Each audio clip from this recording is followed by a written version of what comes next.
আমরা এখানে দাঁড়িয়েছি, আমরা আসলে এটার সুষ্ঠু তদন্ত এবং সর্বোচ্চ বিচার যেটা আছে আইনে সেটাই চাই। আর এমন একটা জিনিস আমি চাই যে সরকার এমন একটা উদাহরণ সেট করুক, কারণ আমাদের দেশে কিন্তু প্রচুর পরকীয়া এরকম প্রতিনিয়ত কিন্তু এরকম অকারেন্স হচ্ছে। আলভির বিষয়টা এখন আসছে, কিন্তু কালকে আরেকটা আলভি এরকম করবে। আজকে হয়তো যারা যারা কমেন্ট করতেছে এরাই পরবর্তীতে সবার মধ্যেই কোনো না কোনো আলভি কিন্তু আছে। প্রত্যেকটা পুরুষ মানুষ বলেন, ইভেন প্রত্যেকটা মেয়ে মানুষ, অনেক মেয়ে মানুষও কিন্তু পরকীয়া করে। আমরা শুধুমাত্র যে ছেলে খারাপ মেয়ে খারাপ এখানে আমরা জেন্ডার আলাদা করতে চাচ্ছি না। আমি জাস্ট এটাই বলবো যে এমন ভাবেই শাস্তিটা হোক, নেক্সট টাইম যেন কেউ এরকম স্টেপ নিতে 10 বার চিন্তা করে যে না, শাস্তি তো হবে। রেপ করলে যেরকম শাস্তি হওয়া উচিত, পরকীয়া করলেও সেম শাস্তি হওয়া উচিত। পরকীয়া বা হচ্ছে যে ধোকা দেওয়া, এগুলোরও সেম শাস্তি হওয়া উচিত। হ্যাঁ, অনেকবার তো কথা বলা হয়েছে, অনেকবারই কথা বলা হয়েছে। এমন তো না যে বিষয়টা তো একদিনে হয়ে যায় নাই। এটার সাথে তো আমাদের প্রতিদিনই এগুলো নিয়ে, প্রতিদিন তো আর এগুলো নিয়েই বসে থাকতাম না, আরো অনেক কথা হতো। বাট যখনই এরকম কোন ইনসিডেন্ট হইতো, ইকরার সামনে যখন আসতো, ও তো আমাদের সাথেই শেয়ার করতো ওর ডিপ্রেশন, ওর যতগুলো মনের যা আছে, হতাশা বিষণ্ণতা, সব তো আমরা জানতাম। এখন অনেকে বলতেছে যে আপনারা জানলে আগে কেন বলেন নাই। ভাই, কেউ পারমিশন না দিলে আমার আমার ফ্যামিলির প্রবলেম কি কেউ আপনারা গিয়ে কি গণমাধ্যমে ঠাস ঠাস করে বলে দিবেন আমি যদি পারমিশন না দিই? কেউ কিন্তু কারো ঘরের কথা এমনিতেই গিয়ে ঠাস করে বলে দেয় না। আমার বান্ধবীর প্রবলেম ও আমার সাথে শেয়ার করছে, আমি কি ওর সাথে লয়াল না? ও তো ওর এমন বান্ধবীকেই বলবে যে ওর কথাগুলো গচ্ছিত রাখবে, সিকিউর থাকবে।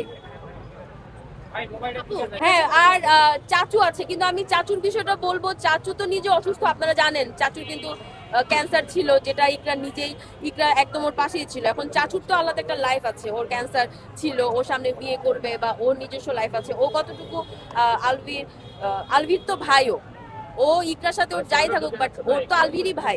আর আলভির মা মানে ইকরার যে শাশুড়ি, উনিও তো টক্সিসিটি তো ওনার মধ্যেও আছে। তো রিজিক কতটুকু ওই বাসায় সুস্থ মানসিক জীবনযাপন করে সুস্থভাবে ও বড় হবে, সেটা নিয়ে তো যথেষ্ট সন্দেহ আছে। আর ইকরার মা বাবার তো ইকরা ছাড়া আর কেউ ছিল না, ইকরার কোনো ভাই বোন নাই, কিচ্ছু নাই। আপনারা জানবেন, ইকরার ইকরার শুধু কাজিনরা ছিল আর ওর ফ্রেন্ডরা ছিল।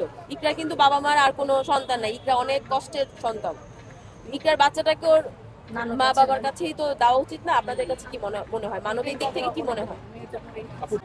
মব সৃষ্টি হয়েছে, পুলিশ ছিল, মব সৃষ্টি হয়েছে।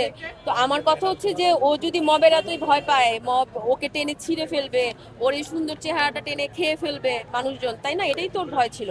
এখন আমার কথা হচ্ছে তুমি তো আবার, ও তো আবার এটাও বলছে যে আমার আইনের প্রতি শ্রদ্ধা আছে।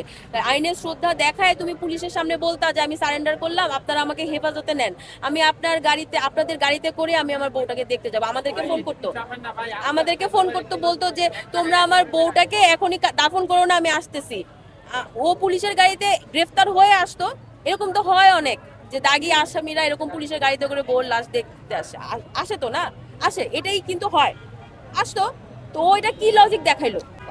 মনে করছি বলতে হবে কিনা আর কোনো মানে ওই আশঙ্কাতে যাচ্ছে না। হ্যাঁ, তবে উপর থেকে অনেকে, যেমন তিথির বাবা নাকি কিসের যেন মানে এখানে তো আসলে রাজনীতি ঢুকার কথা না, পলিটিক্স ঢুকার কথা না।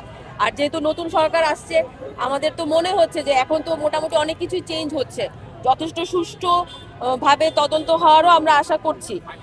আর তিথির বাবার কিছু বিষয় আমি জানতে পারলাম একটু আগে, আপনারা একটু খোঁজ নিয়ে দেখবেন। ওরা প্রেশারাইজ করার ট্রাই করছে কেসটাকে একটু ঘোরানোর, বাট আমার মনে হয় না এরকম কিছু ওরা করতে পারবে। পুলিশ অবশ্যই এটার সুষ্ঠু তদন্ত করবে। পোস্টমর্টেমের রিপোর্ট এখনো আসছে কিনা সেটাও দেখার বিষয়। ওনারা পোস্টমর্টেমের রিপোর্ট পেলেই হয়তো সামনে আগাবে।